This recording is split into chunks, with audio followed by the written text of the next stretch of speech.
सध्या आपण कुर्ला क्रांतीनगरमध्ये आहेत. मिठी नदीला लागून हा इलाका परिसर आहे आणि या परिसरातूनच 350 लोकांना स्थलांतरित केलं गेलं आहे असं BMCने म्हटलं होतं. आणि आता पाणी जे आहे तो थोडं कमी झालं आहे, पण लोकांच्या घरे जे पाणी गेलेलं होतं ते आपण बघू शकतायत. आणि हे आता शिरसाट कुटुंब यांचा हा घर आहे. इथे आतमध्ये पाणी आहे, ते पाणी ते बाहेर काढतायत.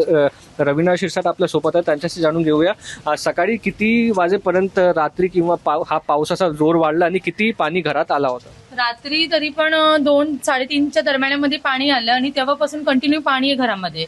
तर तेव्हापासून ते पाणी निघालंच नाही, तर ते पाण्याची पातळी वाढत वाढत चालली, पण कमी नाही होते. आणि आम्हाला हा दरवर्षीचा प्रॉब्लेम आहे. दरवर्षी आमच्या घरात खालचं घर पाणी पूर्ण भरून जातं, ते वरच्या घरात पण पाणी येतं. म्हणजे आम्ही प्रत्येक वेळेला आमचा हाच प्रॉब्लेम आहे. पण आम्हाला आमचं असं म्हणणं आहे, जसं दुसऱ्यांना तुम्ही शिफ्टिंग केलेली दुसऱ्या चांगल्या बिल्डिंगमध्ये, तसं आम्हाला पण तुम्ही शिफ्टिंग करा. आणि हे कुठपर्यंत पाणी आला होता? हाईट काय होती पाण्याची? एवढी होती पाण्याची, कमरे एवढं पाणी आलं होतं. घरात सगळं काय सोफा वगैरे सगळं खराब? सगळं नुकसान झालं, राशन पाणी वगैरे सगळं नुकसान झालं. घराचं पण काहीच नाही राहिलं.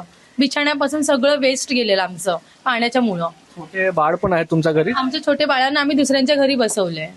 आपण हे बघू शकतो की 8 लोक राहतात आणि अशी परिस्थिती जी आहे ह्या पूर्ण मार्गाने आपण गेलो तर जी वसाहत आहे तर तिथे ही पाणी साचला होता. आणि पाणीचा लेवल आता कमी झालाय, पण सकाळी पाऊस जास्त असल्यामुळे मिठी नदी स्टेशनमध्ये आहेत बाजूला जे गल्ली वगैरे आहे, ज्यांचे रूम तुटून गेलेले आहेत, तर त्यांच्या घरामध्ये लोकांनी आणून कचरे बिचरे असे काय टाकलेले आहेत. लोकांनी लोखंड वगैरे घेऊन गेलेले आहेत काढून, चोरी वगैरे होतात. तर त्याच्यामुळे आमचं घर पडण्याची शक्यता फार फार आहे, खूप शक्यता आहे. लोकांच्या घराची त्यांना पर्याय म्हणून एक घर दिला जावा अशी ह्यांची मागणी आहे. कॅमेरा पर्सन साईप्रसाद पाटील सोबत मुस्तफा शेख, मुंबई तक.